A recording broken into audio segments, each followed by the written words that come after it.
మా అయాన్, నేను, అక్క, పిల్లలు అందరం కలిసి మళ్ళీ మా హోమ్ టౌన్ స్టార్ట్ అయ్యాం. ఇక అందరం కలిసామంటే మా అయాన్ అల్లరి అంతా ఇంత కాదండి, చాలా బాగా ఎంజాయ్ చేస్తాడు. మా అమ్మ బర్త్డే సందర్భంగా అందరం కలిసి మా పోలేరమ్మ వారి గుడికి వెళ్ళి ఆశీర్వాదం తీసుకున్నాము. ఇక బర్త్డే సెలబ్రేషన్ స్టార్ట్ చేసేసాం.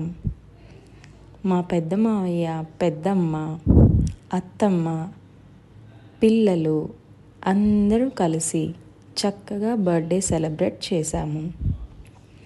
పిల్లలు ఆటలు, పాటలు, డాన్స్ చాలా బాగా సెలబ్రేట్ చేశారు.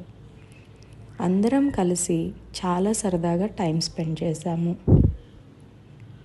మా అమ్మ చాలా హ్యాపీ ఫీల్ అయ్యారు. బర్త్డే అంటే చిన్నగాడి పాట కచేరీ స్టార్ట్ అయిపోతుంది. ఇక పానీపూరి తిందాం అనుకున్నాము. సో అక్కడ పానీపూరి ఇంటి వైపుకే వస్తుంది, తినాలి అనుకుంటే చక్కగా తినేసాము.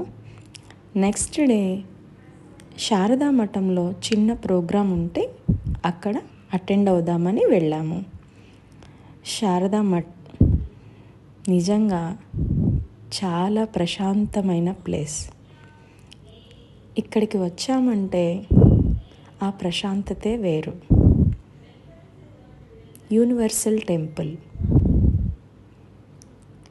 శారదా మఠం స్టార్ట్ చేసి 25 years అవ్వడం వల్ల ఆ డేని సెలబ్రేట్ చేస్తున్నారు. మాతాజీ శారదా మఠం ఎలా స్థాపించారు, ఎవరు ఆ ప్లేస్ని ఇచ్చారు, ఎక్కడి నుంచి మొదలైంది, ఈ వివరాలన్నీ చిన్న ప్రసంగం ద్వారా అందరికీ తెలియజేశారు. రామదాసు గారని మా నానమ్మ వాళ్ళ కాలంలో మా ఫ్యామిలీ డాక్టర్. ఆయన ఈ ప్లేస్ అంతటిని శారదా మఠంకి ఇచ్చేశారు. ఆయన అన్న గొప్ప మాట ఏంటో తెలుసా అండి? అమ్మ నాకు ఇచ్చింది తిరిగి అమ్మకే ఇస్తున్నాను, నా గొప్పతనం ఏమీ లేదు ఇందులో అని అన్నారంట. మాతాజీ రామదాసు గారిని గుర్తు చేస్తూ అందరికీ 25 years కంప్లీట్ అయిన సందర్భంగా శుభాకాంక్షలు తెలియజేస్తూ అందరికీ చక్కని మాటలు చెప్పి ప్రసాదం స్వీకరించి బయలుదేరమని చెప్పారు.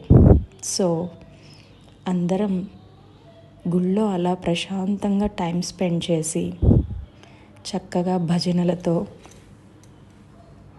అందరితో టైం స్పెండ్ చేసి చక్కగా ప్రశాంతంగా భోజనం చేసి తిరిగి మళ్ళీ హైదరాబాద్ స్టార్ట్ అయ్యాను. చాలా రోజుల తర్వాత ట్రైన్ జర్నీ చేస్తుంటే ఫస్ట్లో ఎగ్జైటింగ్గానే అనిపించింది, తర్వాత చాలా బోర్ కొట్టేసింది. పిల్లలు కూడా చాలా టైర్డ్ అయిపోయారు జర్నీలో. సో స్నాక్స్ అవి తింటూ టైం స్పెండ్ చేశారు. శారదా మఠం గురించి పూర్తి వివరాలతో త్వరలో ఒక మంచి వీడియో పెట్టడానికి ట్రై చేస్తాను. అలా ఒక లాంగ్ జర్నీతో హైదరాబాద్ అయితే రీచ్ అయిపోయాము. Thank you. Please subscribe.